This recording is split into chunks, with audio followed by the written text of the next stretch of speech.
en patinatge artístic amb el CPA Tona. Benvinguts a tots tres. El Pere Marcinyac, que és un dels entrenadors i també patinador, la Paula Fontrodona, que és capitana i entrenadora, i el Sergi Ortiz, que és patinador. Benvinguts al Tot Esport. Què us sembla? Acabeu d'aterrar, ja heu pogut veure més o menys el Tot Esport. Què us sembla?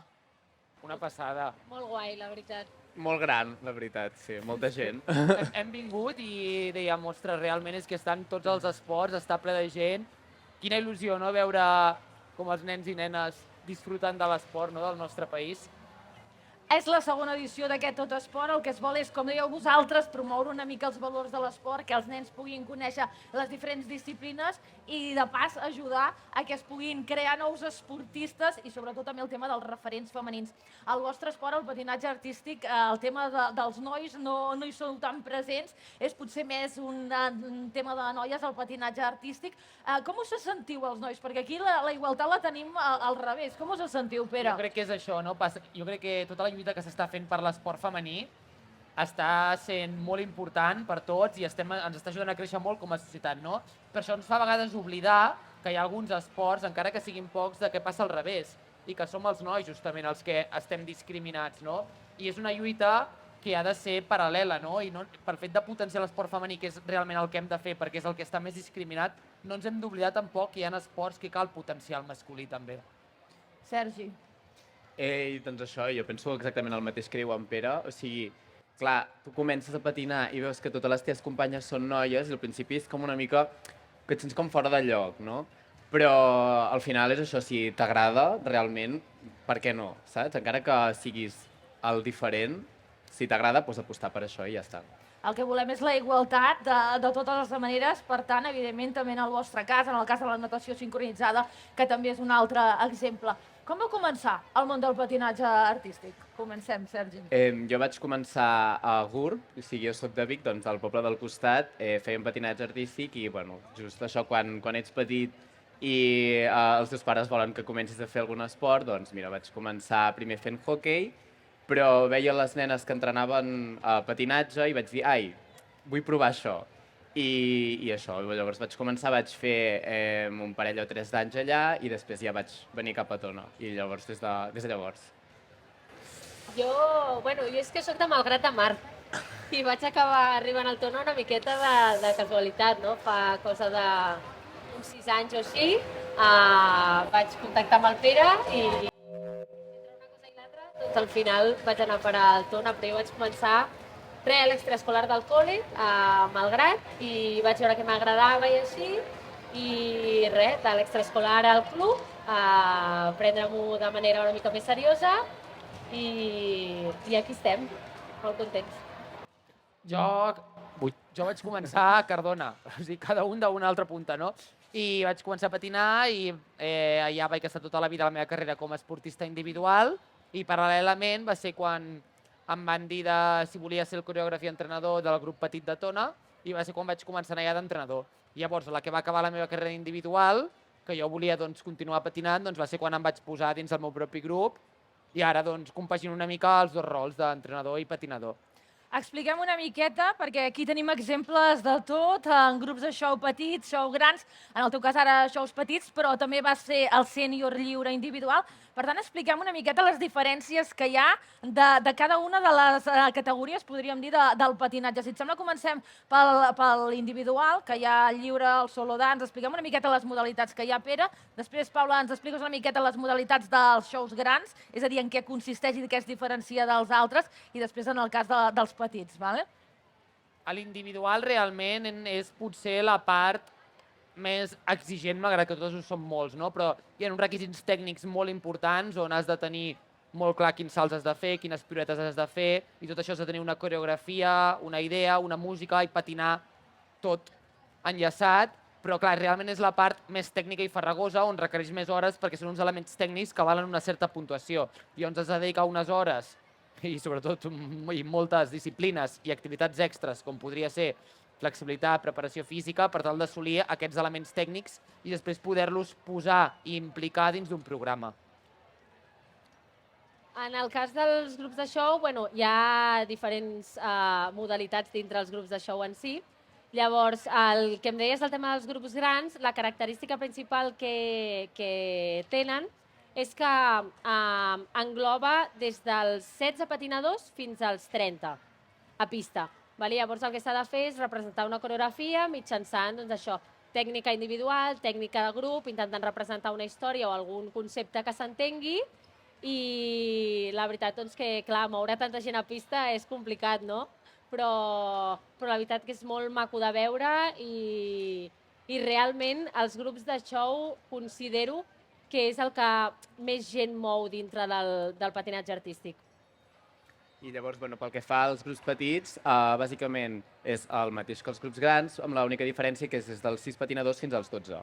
I llavors, el mateix, es potencia molt la importància de la idea i de com tu representes aquesta idea a través de la música, dels moviments, de la performance amb la cara, dels creuaments, de les elevacions, com aquesta idea la fas entendre en el públic. I llavors, sumat a això que deia en Pere també, de la tècnica individual i de tot, i llavors és com la suma de tot.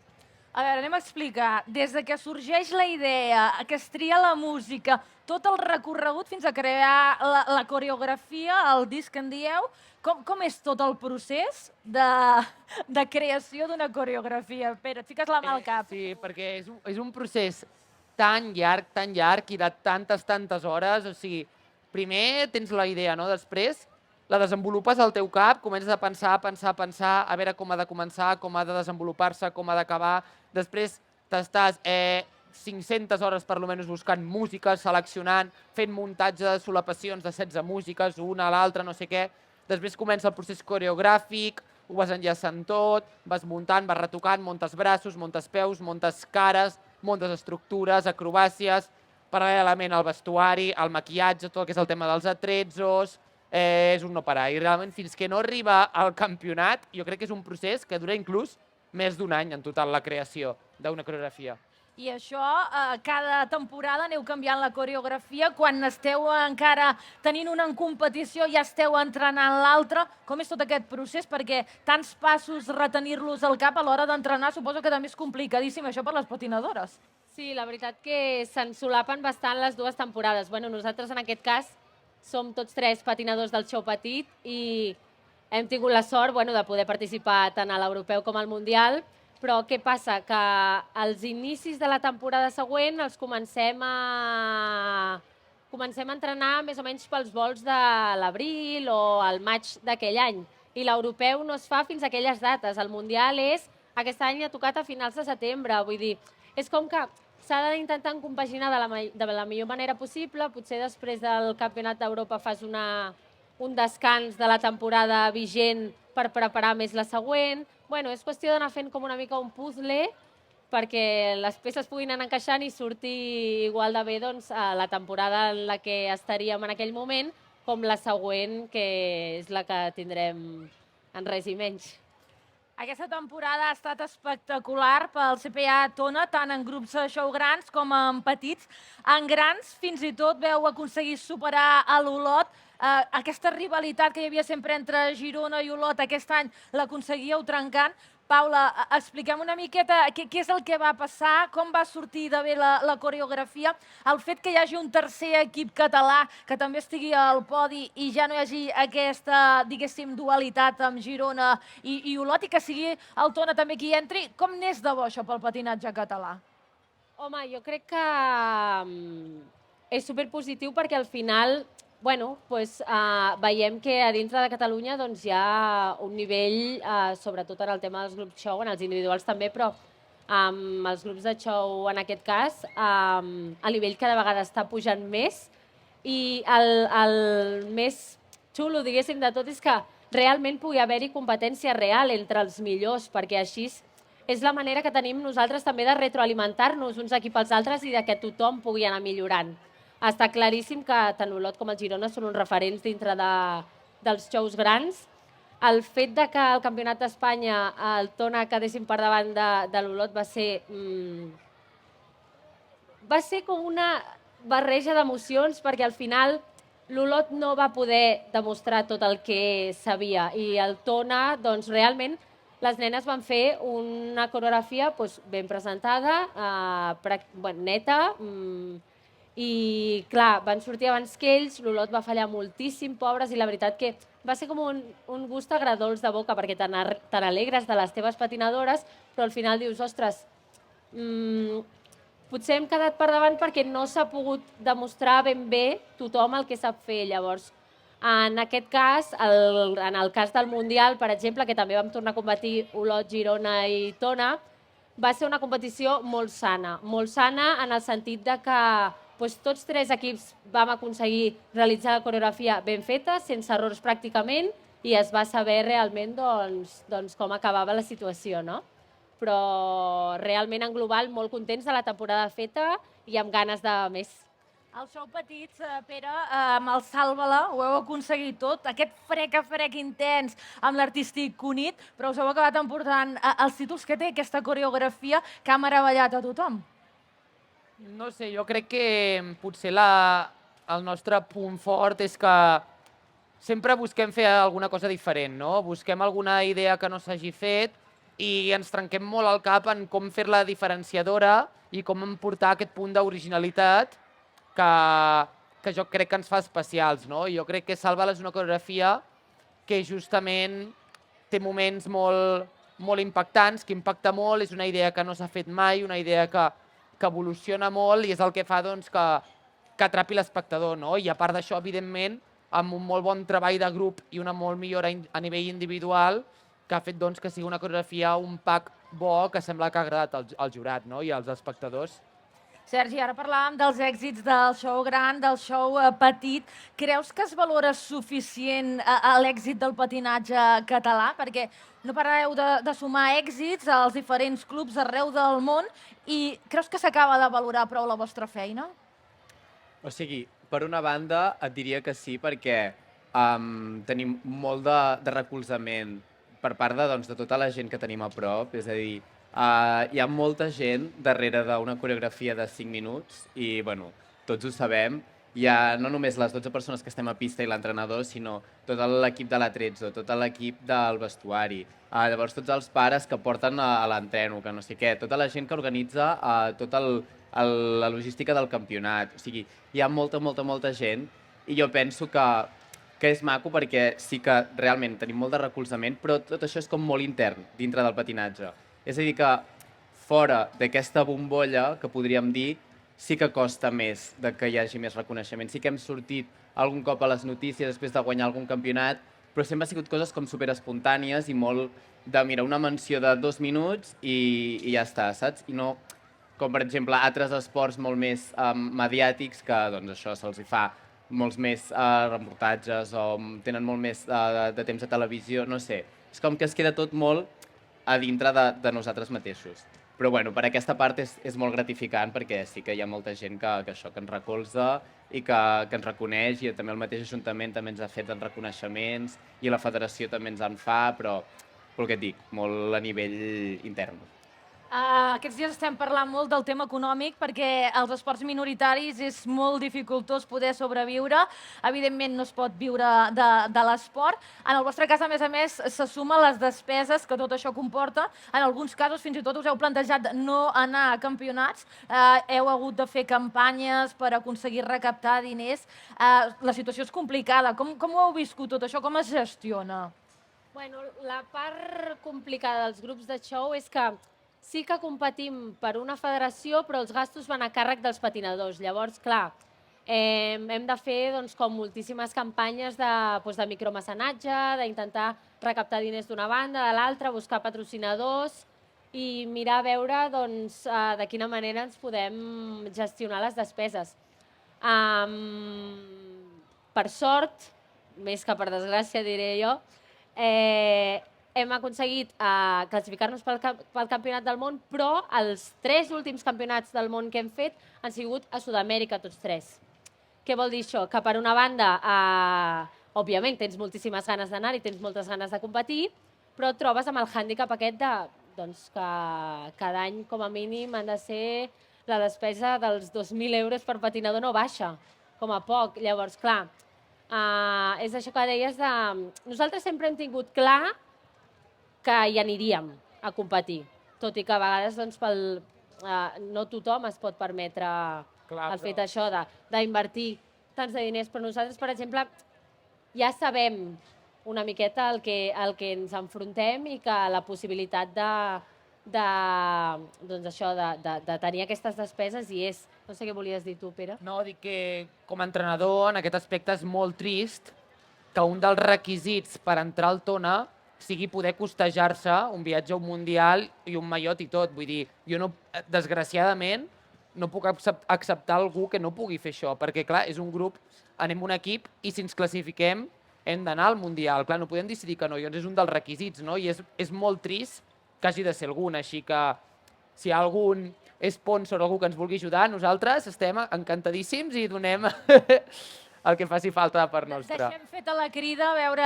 si hi ha sort, perquè evidentment costa, és el que diem, i a més que és un calendari molt exigent, perquè cada temporada tenim un Mundial Europeu, campionats d'Espanya i els de Catalunya i els territorials. És a dir, com es gestiona tot això? Perquè evidentment són molts viatges, no us hi dediqueu plenament com a professionals, però heu d'omplir part de la vostra agenda de l'any en campionats. Com es fa això?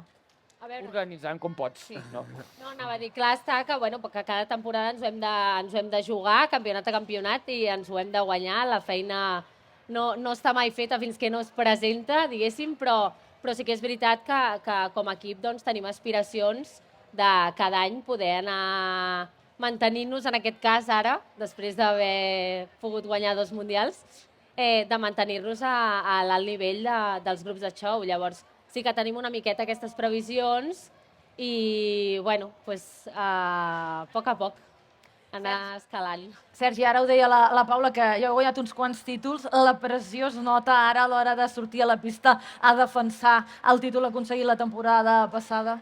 O sigui, per una banda, et diria que sí, perquè evidentment, la gent té unes expectatives. Quan s'ha acabat la temporada, has aconseguit una medalla d'or en el Campionat del Món i llavors comences la temporada de nou, quan surt a pista el Tona al territorial, primer cop que presentes la coreografia, jo me recordo, després d'haver guanyat el primer Mundial, el 2023, al Campionat de Barcelona Sàlvala, a la que va començar la música, silenci absolut en el pavelló, tothom tenia moltes expectatives, estava tothom així, en plan com superpendent de tot el que fèiem per veure si realment ens superàvem o no, o quina era la nova proposta. O sigui, realment sí que hi ha com una pressió externa de la resta de gent de saber què farà el Tona aquest any, no? Però per altra banda sí que és com molt per exemple, aquesta temporada de 2023 hem tingut molts entrebancs, amb prou feines vam arribar al territorial amb 2 lesions, vam haver de patinar 2 persones menys de les que havíem de ser, i en aquell moment, o sigui, per part nostra,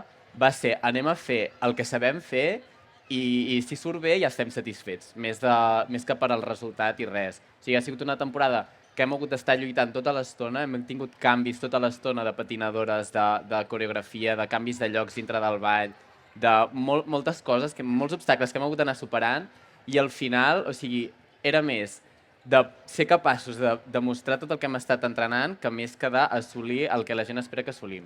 Però tot i així sí que, repeteixo un cop, has acabat la temporada amb una altra medalla d'or en el Mundial, doncs evidentment és molt i molt gratificant, i sobretot si hi ha hagut tots aquests entrebancs i poder al final en sortir-te'n i amb una medalla d'or, doncs què millor que això, no? En el cas de l'entrenadora i el coreògraf hi ha pressió per superar-se respecte a la coreografia de la temporada passada. Pensar, vull ser original, què puc afegir aquí?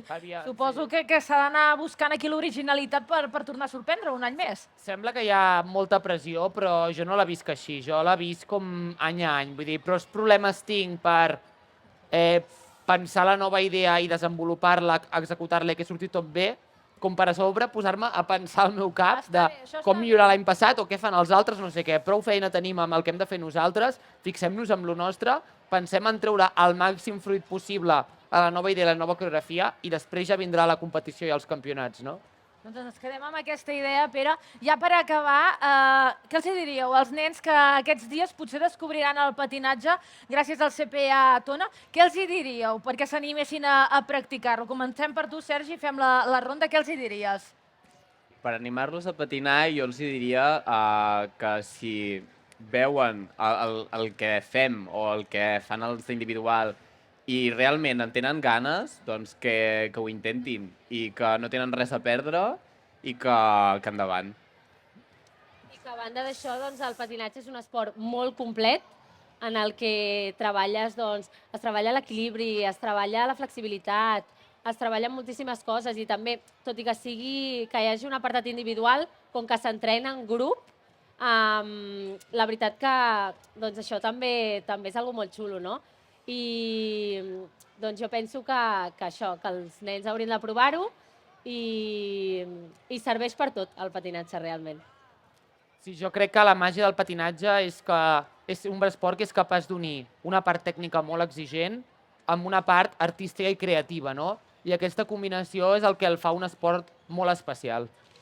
Doncs moltes gràcies als tres per haver vingut a explicar les vostres experiències, els vostres coneixements i a veure si aconseguim que d'aquí surtin més nens i nenes patinadors i qui sap si acabin al CPA Tona. Moltes gràcies al Sergi Ortiz, la Paula Fontrodona i al Pere Marcinyac del CPA Tona. Merci per ser aquí. Gràcies. Merci.